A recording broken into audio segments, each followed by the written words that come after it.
Olá, sejam muito bem-vindas e bem-vindos ao episódio 117 do podcast Pode Fazer Ciência. Eu sou Felipe Rodrigues, jornalista da Central de Comunicação da Universidade de Taubaté, e o nosso tema hoje é o bruxismo. Você sabia que 40% dos brasileiros sofrem de bruxismo, segundo a OMS? Bom, para conversar sobre esse assunto, eu tenho a honra de receber aqui no estúdio a professora doutora Luciana Arcas, docente do curso de odontologia da Unital. A professora Luciana coordena a realização da Semana do Bruxismo por alunos da odontologia. Muito obrigado pela presença, professora. Eu que agradeço, tudo muito bonito aqui, muito bem pensado. Prazer estar aqui com vocês nessa tarde para contribuir aí, trazer algo diferente, novo para todos envolvidos e para toda a comunidade. Muito obrigado. Eu recebo aqui também a dentista Ana Laura Almeida Barreto, aluna do programa de doutorado em Ciências da Saúde da Unital. A tese de doutorando da Ana Laura é a relação entre telas, fumo passivo e consumo de açúcar com o bruxismo entre crianças. Seja bem-vinda ao nosso estúdio, Ana. Muito obrigada, é um prazer estar aqui com vocês. Então, a gente já conversou aqui, né? 40% dos brasileiros têm algum tipo de bruxismo, segundo a OMS. Mas, professora, o que é o bruxismo? Pois é, tem gente que acha que bruxismo vem de bruxa, né, Ana? Mas bruxismo vem da palavra breaking, ou breaching, que significa apertar os dentes, né? Mas, na verdade, ela não é um distúrbio de sono, não é um distúrbio de movimento. O bruxismo, ele é um comportamento oral, presente aí em cerca de 40% dos brasileiros, seja durante o sono ou durante a vigília. Mas ele é caracterizado pela atividade repetida dos músculos da mastigação. E ali a gente pode ter padrões diferentes durante o sono, né, que é caracterizado mais por um apertamento ou ranger dos dentes, né, fásico, que a gente fala daqueles movimentos de vai e vem, de ranger mesmo, ou tônico, e o em vigília, que tem algumas características diferentes. O simples fato do músculo sair da tonicidade normal dele, da tonicidade normal, então seja empurrando, mantendo pressionado a mandíbula, mordendo os lábios, fazendo pressão com a bochecha, tudo isso é bruxismo. Então, a gente não pode subestimar, não pode diminuir, mas como a gente vai conversar hoje, nem sempre ele é um vilão. O bruxismo também é protetivo no nosso organismo. E a gente vai estar batendo esse papo, e é isso. Agora, Ana, a sua tese de doutorado é o bruxismo do sono infantil. O que você está estudando? Qual que é a tese que você está desenvolvendo? Então, é isso mesmo, é bruxismo do sono infantil, que é o bruxismo que acomete as crianças no período da noite, né, durante o sono. E a gente faz um estudo que a gente passa um questionário aos pacientes da Clínica de Odontopediatria, aqui da Universidade de Taubaté, para correlacionar a ocorrência desse bruxismo com fatores relacionados ao uso excessivo de tela, que hoje em dia as crianças estão usando muita tela, celular, computador, televisão dentro de casa, e esse uso exagerado está atrapalhando o sono da criança, o consumo excessivo de açúcar, de alimentos altamente industrializados, que também leva ao bruxismo, e ao fumo passivo, que são as crianças que estão expostas à nicotina do cigarro fumado pelos pais irresponsáveis dentro de casa. Ou seja, a gente tem... O bruxismo não é só algo que você nasce com ele, ou às vezes uma má posição. A sua rotina influencia, pode trazer o bruxismo à sua rotina, né? Exatamente. Todos os nossos hábitos diários, que vai desde a nossa alimentação, a forma como a gente sente ansiedade, manifesta ansiedade e estresse, tudo isso leva a quadros de bruxismo. Como a professora Luciana mesmo disse, que vem da palavra grega que significa ranger os dentes. E o bruxismo, a palavra era usada em grego para significar que era quando a pessoa rangia e apertava os dentes com raiva. Essa palavra era usada para significar o ranger e apertar os dentes com raiva. Então, o bruxismo, ele apresenta muito na nossa vida como um sinal de que algo não vai bem na nossa vida. A gente está depositando naquele ranger e apertar dos dentes uma raiva, um estresse que a gente tem contido. Então, vale muito a pena olhar o bruxismo como um sinal. Vale a pena ter essa abordagem de olhar como um sinal, mas você usou duas palavras que, na verdade, também são reais. o fisiológico e o genético. É real, porque o bruxismo ele vem ali de multifatores, né? Ele não é um só fator. Talvez uma criança submetida a uma determinada pressão, ela vai desencadear o bruxismo. Outra sob a mesma pressão, mesma característica de ansiedade, não. Porque tem um componente genético, sim, envolvido, tem os fatores fisiológicos pertinentes à idade, como hormônio, essas coisas, mas é o que nós chamamos atenção. Não é comum, né? É fisiológico, deixa acontecer. É para isso que nós chamamos atenção. Preste atenção na criança, pode ser um sinal, mas também não é um terror. Do tipo, tá fazendo bruxismo, tá apertando os dentes, agora vai... Não vai. É só prestar atenção no que está acontecendo, porque o nosso objetivo, no fim, é a qualidade de vida e que eles sejam felizes. A Ana fala isso. É um sinal para os pais prestarem atenção nas crianças e para os adultos prestarem atenção nas próprias emoções, né, Lu? Porque quando a gente aperta, é porque alguma coisa está sobrecarregando ali. A Ana também fala é que ela deu uma aula para mim para a Semana do Bruxismo. Aí eu me diverti com a aula. Mas ela fala de um artigo bem interessante. Eu acho que você citou a partir do artigo a respeito das crianças, que mães ansiosas, filhos ansiosos. E isso é comprovado pela ciência. É bem interessante isso, né, Ana? Quando a gente percebe, né, os pais muito ansiosos e apreensivos durante, por exemplo, o tratamento odontológico, que é quando a gente mais tem contato com os nossos pacientes, a gente percebe que quando os pais vêm apresentando um excesso de medo e ansiedade, aquela criança também apresenta.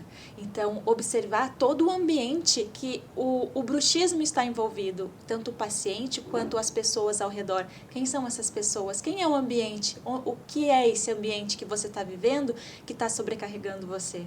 Então, é um olhar que vai muito além da odontologia, né? É um olhar psicossocial. Por isso que é tão importante a Semana do Bruxismo, que a gente está vivendo esta semana, inclusive, e a Unital preparou atividades, né? Por que é importante a gente levar a Semana do Bruxismo da porta da universidade para fora, não ficar só no estudo, dentro da sala de aula? O Felipe, quando a gente começa a falar do bruxismo e como ele é percebido hoje, como ele é estudado e das características, os alunos se interessam. Eles começam a perceber e verificar a diferença na vida deles. É bem interessante, porque uma informação de qualidade, principalmente a respeito do bruxismo em vigília, nos adultos, né? Falando aqui agora dos adultos, porque o bruxismo em vigília ele acontece mais nos adultos, enquanto o bruxismo do sono mais em crianças.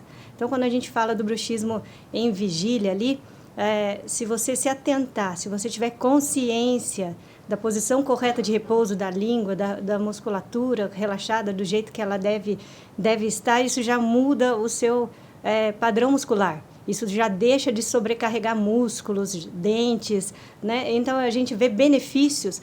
O bruxismo, eu falo que é uma das poucas coisas que com a informação você consegue benefícios muito rápidos e duradouros, se você for persistente em mudar o padrão ali, né?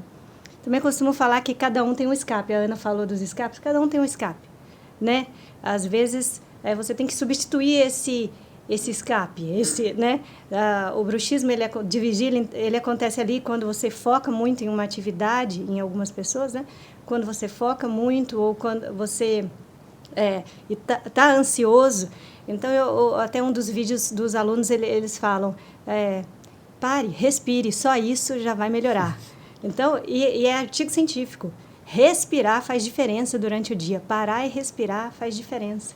E então, Ana, faz toda uma diferença também a rotina pré-sono de uma criança, né? E não só para criança, então, pelo que eu estou entendendo, né? Uma rotina pré-sono da criança com os pais ajuda todo mundo a ter uma noite mais tranquila, né? Todo mundo. O sono é um fator muito importante quando a gente fala de bruxismo do sono infantil, porque durante o sono a criança, quando ela completa o ciclo do sono, quando ela vai ter o pico de secreção do GH, ou seja, a criança vai crescer durante o sono, vai se desenvolver. E tem também o neurodesenvolvimento que acontece durante o sono REM. Para a criança chegar no ponto do sono, na parte do sono, em que ela vai ter a secreção de GH, e depois na parte do sono que ela vai sonhar e ter o neurodesenvolvimento, ela precisa completar esse ciclo. Quando a criança tem bruxismo, ela tem microdespertares, né? Ela acorda durante a noite. O sono dela não é um sono tranquilo. Então, essa criança não chega a concluir o ciclo do sono com sucesso. O que a gente tem? Uma criança com problemas de crescimento e de neurodesenvolvimento quando esse bruxismo acontece com frequência e a longo prazo. Então, o bruxismo ele é muito importante de ser diagnosticado e tratado enquanto criança. E o que é o correto para os pais? Só uma informação aqui, o bruxismo é mais recorrente dos 2 aos 4 anos, segundo a Associação Brasileira de Odontologia. Bate com o que você está dizendo do crescimento. O que é o correto dos pais fazerem para saber que o filho... Porque às vezes o pai e o filho dormem juntos, né? Mas tem algum sinal, ou precisa mesmo parar um pouquinho e observar o filho dormindo para saber se ele está tendo noites tranquilas de sono quanto ao bruxismo? Porque às vezes está claro que não tá dormindo agitado, mas o ranger de dentes nem sempre está tão claro. Sim, existem sinais e sintomas que os pais já podem começar a prestar atenção em casa. Primeiro, a criança, ela consegue adormecer bem, com uma certa facilidade, ou ela apresenta uma resistência a dormir? Quando ela dorme, como é esse sono? Ela está rangendo os dentes, está emitindo algum som de dente rangendo, dente batendo, está roncando? Ela está respirando como durante esse sono? Ela se mexe? Ela é agitada? Ela fala durante o sono? Ou não, é uma criança que tem um sono tranquilo e sonha. O relato da criança sonhar também é muito importante. Quando essa criança acorda, ela reclama que está com alguma dorzinha no rosto, ela reclama de dor quando ela mastiga, ou ela refere ter dor de cabeça, que a cefaleia atencional ela é bem característica também em quem tem o bruxismo. E observar se o dente da criança está apresentando alguma trinca, está tendo algum desgaste. Isso de observar os dentes para os pais é mais difícil. Então precisa ir até um dentista que ele faz um exame, né, da superfície dos dentes, do esmalte, para ver se tem algum desgaste e correlaciona com o relato dos pais. Então o relato dos pais de como é o sono da criança é muito importante no diagnóstico. E agora você falou da questão de procurar um dentista. Como é o tratamento do bruxismo, professora? Agora falando não só do sono infantil, falando de todas as etapas da vida, né? Eu tenho bruxismo. Como vai ser o meu processo até a cura do bruxismo? Então, o bruxismo não tem cura, porque ele não é uma doença, né? E aí eu vou dar um passo atrás para falar sobre o bruxismo que é protetivo no nosso organismo, né? Por quê? Porque tem situações em que nós não vamos abordar ou tentar tratar ou tentar controlar o bruxismo. Tem situações que a gente vai realmente ali naquilo que está associado ao bruxismo, não é que está causando o bruxismo, mas associado. Por exemplo, um refluxo gastroesofágico. Refluxo gastroesofágico normalmente ali é associado a episódio de bruxismo. Em alguns casos, é associado a episódios de bruxismo. E o que acontece? A pessoa com refluxo, ela acaba apertando os dentes e acaba aumentando a salivação, liberando em partes a via, se tiver obstruída, aumenta a salivação, protege as mucosas do ácido gastroesofágico ali, do refluxo gastroesofágico, protege mucosa, protege dente, então ele é protetivo. No caso de apneia, por exemplo, a mesma coisa. O paciente dá aquela parada respiratória durante a noite, ou hipopneia, né? A diminuição da respiração ali durante a noite, da passagem do ar, o bruxismo vem na sequência para desobstruir a via aérea. Nesse caso, eu não posso controlar o bruxismo, eu tenho que cuidar da apneia, eu tenho que cuidar do refluxo gastroesofágico. Então, começa por uma investigação legal, né? Eu estou falando do bruxismo do sono. Já o bruxismo em vigília, ele é semi-voluntário. Só para a gente... O que é o bruxismo em vigília? É o bruxismo, o apertamento que se faz acordado. Na verdade, como eu falei, o simples fato do músculo sair da tonicidade normal. Então, por exemplo, você conversando comigo agora, sua língua deve estar levemente encostada no céu da boca, atrás dos incisivos centrais, os dentes levemente desencostados e, de preferência, com os lábios selados, com a musculatura relaxada. Essa é a posição de repouso. Acho que está assim. Acho que está assim. Que bom, que bom. Então, e essa é a posição em repouso ali. Porém, por exemplo, tem vários pacientes que a gente atende na clínica e tudo, e vai fazer um trabalho, às vezes atender um paciente, ou mesmo dentista atendendo o paciente, está lá, segurando o dente apertado. Então, o bruxismo em vigília, ele é uma atividade dos músculos, né?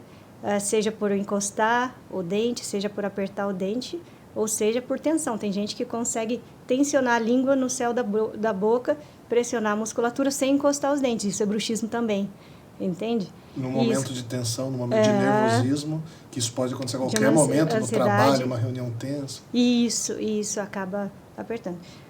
Quando o paciente chega ao consultório, como é que a gente diagnostica isso, o bruxismo em vigília? Né? Por exemplo, ele relata, ali eu tenho um possível caso de bruxismo, eu posso verificar alguns sinais, por exemplo, desgaste dentário, a linha alva na mucosa, eu posso perceber alguns sinais ali do bruxismo, né? Às vezes trinca dentária, né? Mas também tem uma coisa muito legal, que são os aplicativos que nós utilizamos hoje. Por exemplo, temos o Desencoste Seus Dentes, mas qualquer aplicativo, por exemplo, hoje está em alta os aplicativos para beber água, né? Aplicativos que fazem você lembrar, né, de fazer alguma atividade, seja tomar um remédio, seja beber água. Esses aplicativos também servem para lembrar você de desencostar os dentes. Nós usamos esse aplicativo, por exemplo, o Desencoste, e programa durante o dia, às vezes umas 10 vezes, para ele despertar ali. A hora que ele te lembra, você presta atenção e você anota se você estava apertando ou não. Então, aí a gente tem esse controle do bruxismo em vigília, né? Então, além do diagnóstico, eu consigo controlar. Hoje em dia, esses aplicativos, que são chamados métodos ecológicos, são bastante efetivos no controle do bruxismo em vigília. E até atividades simples. Nós vamos distribuir estamos distribuindo na Semana do Bruxismo adesivos escritos Desencoste Seus Dentes. Eu vi uma arte bem interessante, inclusive. Você viu? Né? E não vem de um artigo científico publicado o ano passado, em que fala que se você usa vou simplificar aqui, mas se você usa esses adesivos e cola ele, você olhar para eles, você lembra de desencostar, você vai mudando o padrão da sua musculatura, relaxando, e traz grandes benefícios para as pessoas que têm sofrido com isso, né? Então... Agora, Ana, a professora falou bastante de rotina, como é que o bruxismo é ao longo da rotina. Em adultos, crianças, são os mesmos efeitos, são os mesmos males que causa a nossa saúde? Existe também, como ela disse, o caso do bruxismo que é positivo. Posso dizer positivo, professora? Pode dizer. O bruxismo que é fisiológico, em parte fisiológico, protetivo. Ele é protetivo. A palavra. Protetivo para a criança. São os mesmos sintomas ou é diferente o bruxismo em crianças?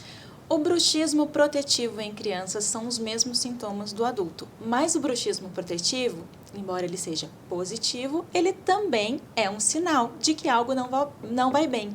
Então, quando faz esse bruxismo e tem um problema respiratório em questão, né, como uma apneia do sono, algo do tipo, o bruxismo ele está indicando que tem uma questão respiratória que precisa ser tratada. Então, ele é protetivo e ele também é um indicativo. Nas crianças, o que difere? A criança dificilmente vai apresentar uma questão de disfunção temporomandibular, que é uma desordem de articulação devido ao bruxismo, porque para se ter essa desordem precisa de um longo período de tempo. Então, geralmente, os adultos desenvolvem mais porque tem bruxismo a um período maior do que a criança. As crianças, elas, quando fazem o bruxismo do sono, a vigília delas vai estar mais prejudicada, porque se a criança dormiu mal, o dia dela vai estar menos produtivo do que seria de uma criança que dorme bem. Ela vai ter rompantes emocionais, desequilíbrios emocionais, vai ter dificuldade de aprendizado, de atenção, de foco, e vai se alimentar mal também, porque a criança irritada, ela nem sempre aceita toda a alimentação que a família passa. Ela quer se alimentar de produtos industrializados, ou não quer se alimentar direito. Então, tem essa consequência na vigília, né, que é durante o dia, tem uma consequência maior na criança. Agora, sobre a questão dentária. A criança que faz o bruxismo, quando já começa a ter os dentes permanentes em boca, que são os dentes permanentes jovens, principalmente aqueles dentes estéticos, que são os dentinhos da frente, pensa que quando ela começa a apertar durante a noite ou durante o dia, esse dente pode ter trincas de esmalte. E são trincas, desgastes e quebras em dentes permanentes jovens que vão ficar na boca da criança o resto da vida. Então, é uma criança que já vai ter um problema de quebra e de trinca em um dente permanente e já precisar de tratamentos não tanto conservadores por conta desse bruxismo. Então, é muito importante olhar também para a questão dentária da criança nesse período. Agora, quais são as abordagens mais eficazes de tratamento?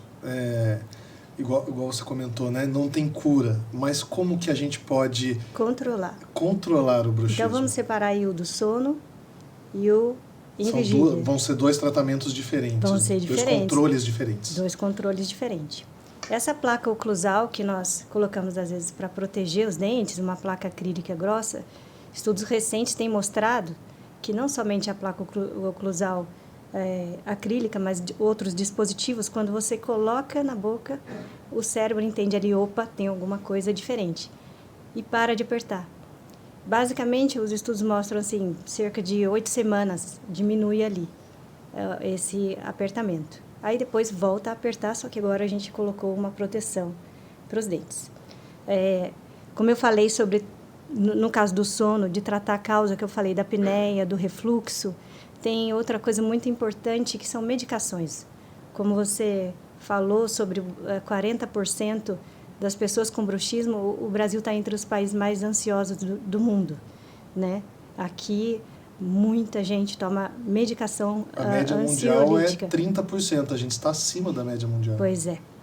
E os medicamentos chamados inibidores da recaptação da serotonina, por exemplo, aumentam o apertamento dentário. São eles aí a fluoxetina, sertralina, ansiolíticos, né? E tem vários outros sendo associados, eles aumentam o apertamento dentário. Então, por exemplo, o paciente chegou no consultório e ele está lá tomando, ou na clínica aqui da DTM, ele está tomando essa medicação. Aí a gente conversa com o médico, porque pode associar uma medicação, e tem medicações que diminuem, sim, o apertamento dentário, mas ela não são as primeiras escolhas. A gente procura os métodos alternativos ali, antes das medicações, e aí a gente consegue essa diminuição. Por exemplo, a buspirona associada às medicações, esses inibidores da recaptação de serotonina, ela faz diminuir o bruxismo. Esse é um ponto da medicação e chamar a atenção. Por que eu estou falando isso? É muito importante a pessoa conversar sobre o dentista, sobre as medicações que ela está tomando, né? E aí, esse é um ponto. Depois eu falei sobre o refluxo, sobre cuidar da apneia e sobre o controle aí. Diminuir o apertamento durante o dia, diminui também durante o sono nas primeiras horas. Então, só de você controlar o seu apertamento, se é que você está apertando os dentes durante o dia, diminui ali no começo, nas primeiras horas do sono. Depois, ali a gente tem um apertamento mais significativo. Então, como eu falei, a gente tem o controle, mas a gente não tem a cura. E durante o dia, sendo semi-voluntário, aí sim, a gente pode ter várias abordagens para que não aperte o dente. O próprio aplicativo e os adesivos, para lembrar, fazem ali o controle. Nós temos também o biofeedback no consultório, que é um eletromiógrafo que a gente coloca no paciente e ele vê ali, e ele é um joguinho. E o paciente vai jogando e deixando a musculatura relaxada na posição adequada. Mas, enfim, dito isso, a questão é a seguinte: a gente tem mecanismos para controles efetivos do bruxismo, principalmente aí em vigília e vários outros aspectos a serem abordados no do sono, mas o importante para a população no geral é prestar atenção, desapertar durante os dias, prestar atenção nesse eixo psicossocial, como é que está a sua saúde mental.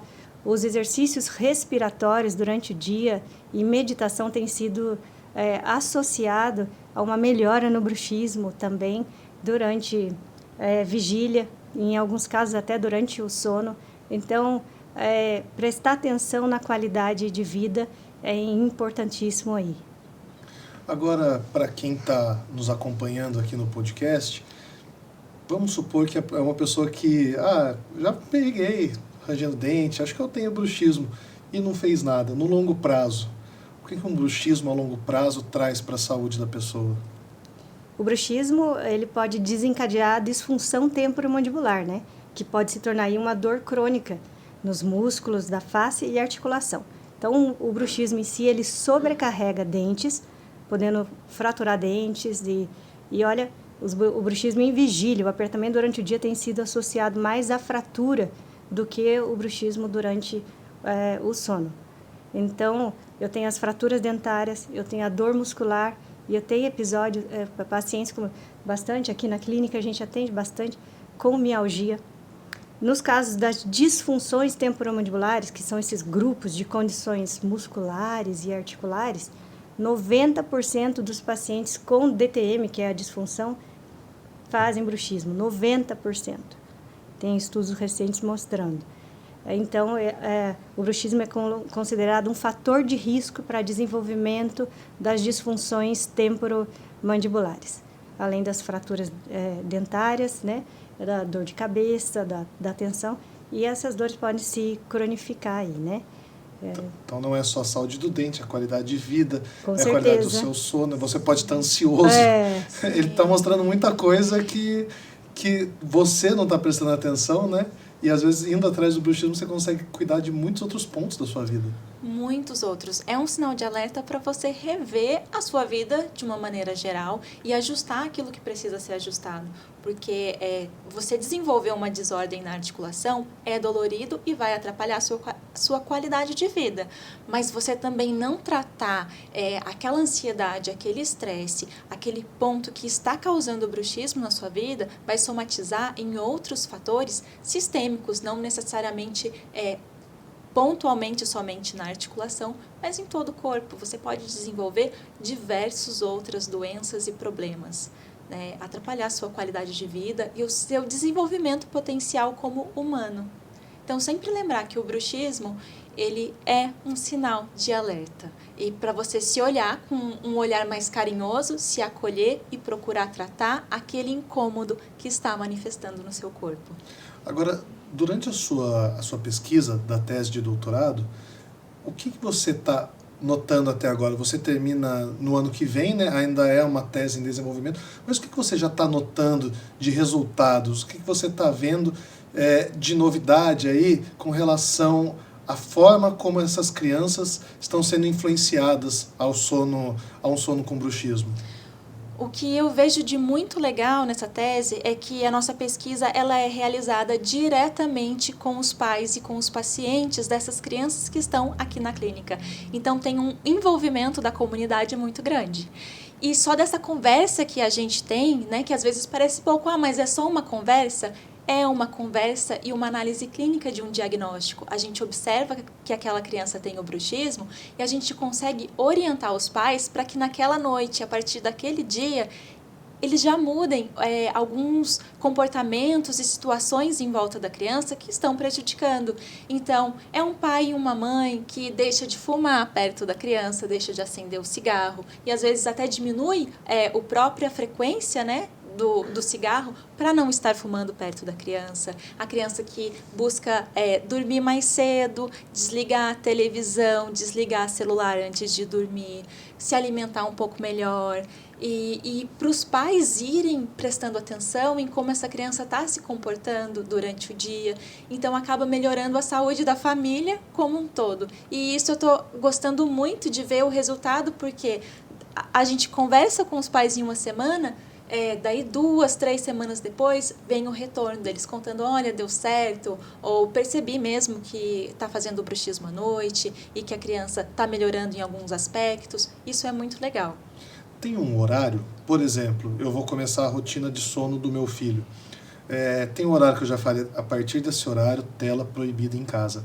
E todo tipo de tela, pelo que eu entendi da sua... Não é só a TV. A criança olhar o celular já é ruim também, né? Sim. Quanto tempo antes do sono eu já devo iniciar esse ritual? Eu vou perguntar para você, Ana, e depois queria a sua opinião também, professor.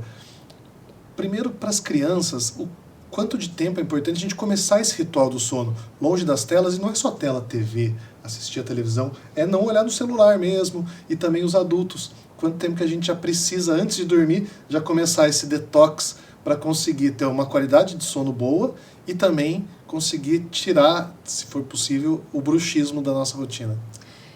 A higiene do sono, ela é muito semelhante, tanto para as crianças quanto para os adultos, né, professora? Isso. É não usar mesmo a tela de 1 a 2 horas antes de dormir. E não usar telas não assistir TV, não usar tablet, nem o celular. Porque a luz azul que passa através da gente pela tela, ela estimula o nosso cérebro, ela faz com que a gente adormeça de maneira mais difícil, a gente vai demorar para dormir e não vai ter o sono profundo. Evitar comer alimentos muito açucarados, refrigerantes, cafeína. Depois das 5 horas da tarde, já não consumir mais esses tipos de alimento. Não fazer atividades, né, que estimulem a criança, não ficar correndo, não usar a cama para brincar ou para ficar jogando videogame. Quer completar? Banhos muito quentes também. À noite tem sido agora no inverno essa é uma dica valiosa. Pois é. E outra coisa também é de evidência, as luzes da casa. Tem evidência de que se trocar luz branca por luz amarela... favorece o sono. Favorece o sono. Então a luz amarela, a amarelada em casa, né? E no final de tarde ir diminuindo a luz. Né? Você não precisa falar para a criança, agora a gente vai fazer a higiene do sono. Não precisa, não funciona. Né? Ir apagando a luz e desligando... A Ana tem uma estratégia muito boa.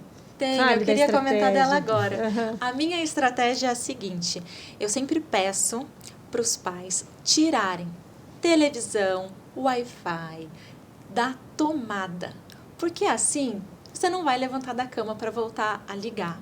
E se tiver alguma luz, alguma coisa que fique nesses aparelhos dentro do quarto, que fique incomodando, aquela luz que a gente deita para dormir e fica olhando para ela, se tiver alguma luz, ela já vai estar desligada. E celular, colocar para carregar longe da cama, se for necessário deixar carregando durante a noite. Então, eu sempre peço para tirar tudo da tomada. Eu vi um estudo recente, 1 metro que você deixe longe do celular, diminui o seu uso de tela. Deixar sempre a 1 metro, não deixar na cabeceira, tudo já diminui bastante. Tem gente que dorme com o celular debaixo do travesseiro. E tem gente que precisa usar de alguma maneira, por algum motivo, para um despertador, alguma coisa. Mas deixar a 1 metro... funciona, é um estudo bem recente, legal. E também colocar músicas relaxantes, mais calmantes antes de dormir. Eu gosto de sugerir para os pais fazerem uma oração ou alguma meditação, dependendo de sua crença, com a criança também antes de dormir. E é isso. Essas são as dicas que a gente pode adotar. Professora, agora eu queria ouvir como é que está a evolução da ciência com relação ao bruxismo. O brasileiro, aproveitando que nós estamos numa semana que foi criada sobre conscientização, né? O brasileiro está mais consciente do bruxismo ou está mais difícil com tanta tecnologia e tanto problema recorrente na nossa vida, falando de a facilidade que tem deles nos alcançarem, né? Na verdade, eu costumo dizer que o mundo está cada vez melhor. Todo mundo acha que está ficando pior. Mas nós chegamos aí, vamos dizer, vou usar um termo, e aí é eu que acho, no fundo do poço. A gente vem de uma pandemia, vem de, né, do pior cenário para a ansiedade, para tudo, e as informações estão se difundindo. A respeito de alimentação, você vê uma diminuição mundial de consumo de fast food, né? Você vê as pessoas se preocupando mais com a sua saúde e modificando a qualidade de vida, muito mais pessoas fazendo atividade física, que é outra coisa importantíssima para o sono, para você ter uma qualidade do sono também, aumenta ali a pressão nas vias respiratórias. Então, você vê a qualidade de vida melhorando. Então, nós como agentes de saúde devemos promover ainda mais isso. Mas se você me perguntar, eu não vou ter má notícias, eu vou ter boas notícias. O mundo está ficando melhor. A ansiedade, as pessoas estão se conscientizando. Até a medicação que antigamente se tomava sem nem perguntar o que é, hoje os pacientes, né, estão se conscientizando. E o nosso papel ainda é difundir essa informação de qualidade, trazer qualidade de vida, usufruir sim da medicina, dos alcances das medicações quando necessário, mas também trabalhar em tudo que a gente falou, presta atenção, a gente falou de sono, de higiene do sono, de alimentação, nós falamos de prestar atenção em como está a sua postura de repouso durante o dia, né, do controle da ansiedade. Nós falamos de coisas que é possível fazer sem que você use uma medicação, né, com qualidade de vida, incluindo aí as atividades físicas. As atividades físicas, aproveitando, também o mais cedo possível, né? Evitar atividade física antes de dormir. 2 horas antes. 2 horas antes de dormir, antes, então ir malhar e para depois de dormir também pode te dar um sono acelerado, né? Sim, pode. É isso que ela falou das crianças pulando em cima da cama, para a gente é a mesma coisa, vai fazer musculatura. Mas também tem pacientes que falam assim, olha, doutor, eu posso só fazer atividade às 10. Aí a gente faz polissonografia. A gente vê, porque nós não somos todos iguais. Você perguntou dos avanços da ciência, por exemplo, tem sido trabalhado em equipamentos que são biofeedbacks noturnos, que vibram para você não acordar, mas para você parar de apertar quando você deve parar de apertar, né?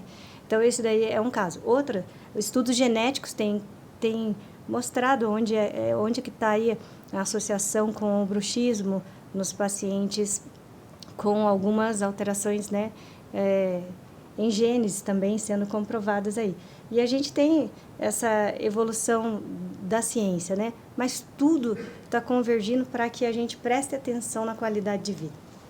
No fundo, até a gente teve aqui episódios recentes sobre meio ambiente, tivemos episódios recentes sobre alimentação em escolas, principalmente a alimentação que é dada nas escolas, e também sempre a gente fala isso, né? Se você pegar a linha que estava sendo desenhada, ela é trágica. Mas a ciência e o conhecimento estão ajudando essa linha a entrar numa descendente, né? Sim, o que acaba sendo, como você disse, boas notícias, né, Ana? É muito legal. E até teve um episódio de vocês que vocês falaram sobre os chás. O chá de camomila, ele é muito utilizado para tratamento de bruxismo, principalmente antes de dormir. Essa daí foi uma dica da professora Fabiola Nejá e do professor Marcos Furlan.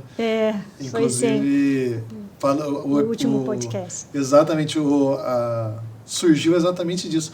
Como termos mais saúde através dos chás, né? Não é só uma bebida porque é gostoso para tomar no trabalho, traz benefícios. Então, o chá de camomila, que é bom para tomar antes de dormir? Chá de camomila. Chá de camomila, toma um pouquinho antes de dormir ali, já ajuda a dar aquela tranquilizada, né? Sim. A higiene do sono, como você comentou. Faz parte da higiene do sono, um chá de camomila. Perfeito. Gente, nós estamos caminhando aqui para a reta final do nosso Pode Fazer Ciência. Para encerrar, eu gostaria só, professora, aproveitando o tema da Semana do Bruxismo, e como é que está a formação agora de novos dentistas, que você está levando isso para a sala de aula também, né? Você falou que eles estão gostando de entender que esses pequenos detalhes ajudam não só uma saúde bucal, ajudam uma saúde do corpo, né? Sim, eles estão interessados, os alunos envolvidos com isso, e a gente está nessa Semana do Bruxismo, fomos aos bairros essa semana, né, 3 bairros e outras 2 comunidades, levando essas informações, partilhando isso, e os alunos eles se sentem, né, felizes de conseguir tão facilmente, com a informação que nós temos, modificar a vida das pessoas ali. Mas uma coisa que me chama a atenção também é que hoje vou dar uma aula, né? E aí a gente fez uma enquete de quem queria aula ou não, porque não vale nota, não vale nada. E nós temos lá cerca de 30 alunos. Eu fico muito feliz com isso. Eles estão interessados no assunto, né? Interessados em conhecer mais.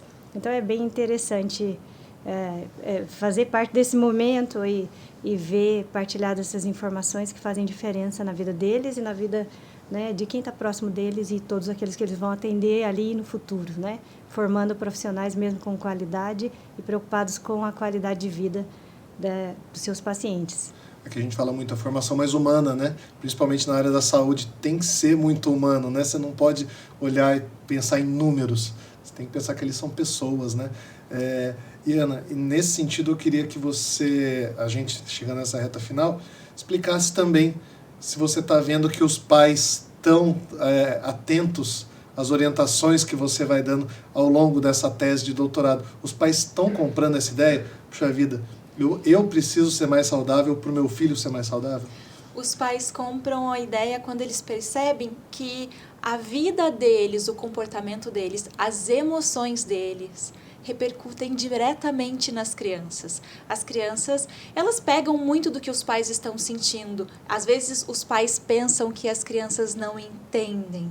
Só que eu gosto muito de colocar a criança como papel principal, como a principal fonte do meu trabalho e da minha pesquisa, porque é a criança que fala e mostra o que ela precisa. Se a criança está fazendo bruxismo, ela está mostrando que algo está errado, que algo está sobrecarregando ela. Os pais pensam que as crianças não estão entendendo, mas elas estão somatizando, elas estão mostrando com o corpo, com as emoções, que algo está sobrecarregando, algo está em desequilíbrio. Então, sempre prestar atenção na criança, que são seres completos, que são seres formados e são seres que mostram pra gente aquilo que elas precisam e muitas vezes aquilo que a gente precisa também. Então, quando a gente coloca a criança como principal e envolve os pais para a gente começar a analisar a família, analisar o ambiente, o que está acontecendo, os pais compram a ideia, porque não é só a criança muda, os pais mudam e acaba que a qualidade de vida de todo o meio em que elas vivem melhora. Tá ótimo. Gente, nós vamos encerrando aqui essa conversa do Pode Fazer Ciência sobre o bruxismo. Professora, gostaria muito de agradecer a sua presença aqui com a gente. Eu que agradeço, Felipe, muito feliz de estar aqui, privilégio mesmo poder compartilhar essas informações e conversar desse assunto. Gosto muito do assunto, gosto muito de pessoas e a gente nasceu para fazer isso, né? Sim, com certeza. Multiplicar essa informação que gera saúde e cuidar de pessoas, né?